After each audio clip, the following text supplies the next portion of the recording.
প্রিয় মুসলমানগণ, আসসালামু আলাইকুম।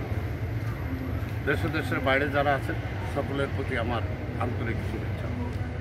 আশা করি সকলেই আপনারা জানেন যে দেশ ভ্রমণ সুন্নত, আর তুমি যত বেশি ঘুরবে অত বেশি তোমার সামনে ওই প্রাকৃতিক জিনিসগুলা দেখতে পারবে।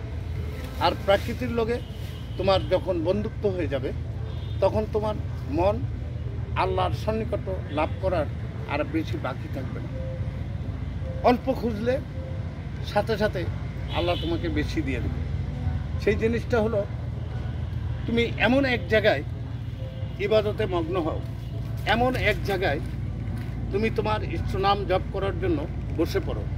সেই জায়গাটা একটু নির্জন হোক, আর নির্জনেই তুমি খুঁজে পাবে তোমার প্রিয়জনকে, তুমি খুঁজে পাবে তোমার মালিককে, সৃষ্টির বাদশাকে।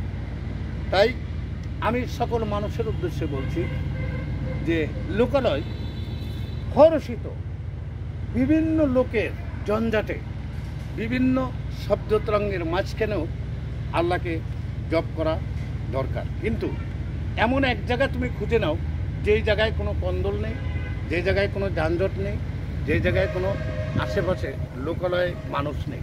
ওরকম যদি এক নির্জন স্থান তুমি খুঁজে নিতে পারো, অবশ্যই মাওলাকে লাভ করা বেশি সময় লাগে না। এই জন্য আখিরি নবী রাসূল মাকবুল সাল্লাল্লাহু আলাইহি সাল্লাম বলে গেছেন যে আমার আখিরি জমানার উম্মতের সময় খুবই কম, আর শক্তি হবে তাদের খুব কম। তারা হবে মাজুর। মাজুর মানে কমজোরি। তাই এরা অল্প সময় আল্লাহকে লাভ করার জন্য 7 দিন, 14 দিন, 21 দিন, 41 চিল্লা দিয়েছে। আর 41 যার না হবে তার 3 চিল্লা 120 দিন। 120 দিন যদি আপনি একটা নাম জপ করেন, অবশ্যই মালিক আসা আপনার সামনে কথা বলবে।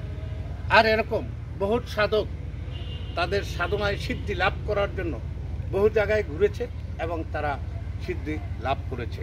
সেই সাধনার সিদ্ধিগুলো হলো একমাত্র মালিককে বশ করা। আর মালিক যদি তোমার হয়ে যায় তখন সবই তোমার।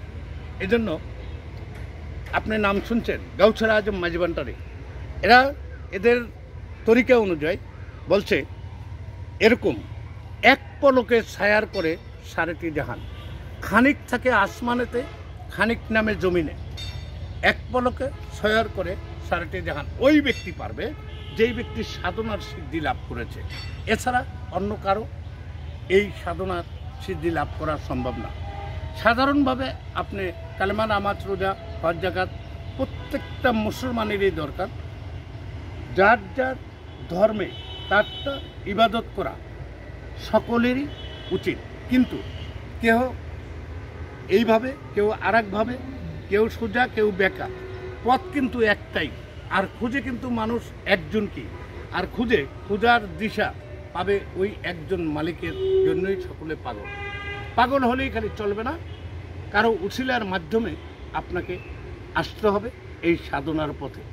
তাই দেশ ও দেশের বাইরে যারা আছেন আমার কথাগুলো একটু মনোযোগ সহকারে শুনবেন। আর আপনার মনের মানুষ চিনে তার হাতে হাত রেখে আহলে বায়াতের পথে এসে ইবাদত করলেই আপনি সিদ্ধি লাভ করতে পারবেন, আর আপনি হবেন পরিপূর্ণ। এই কথা বলে এখানেই রাখছি। দেখা হবে অন্য কোনো এক জায়গায়, অন্য কোনো কথা নিয়ে, অন্য কোনো সাবজেক্ট নিয়ে।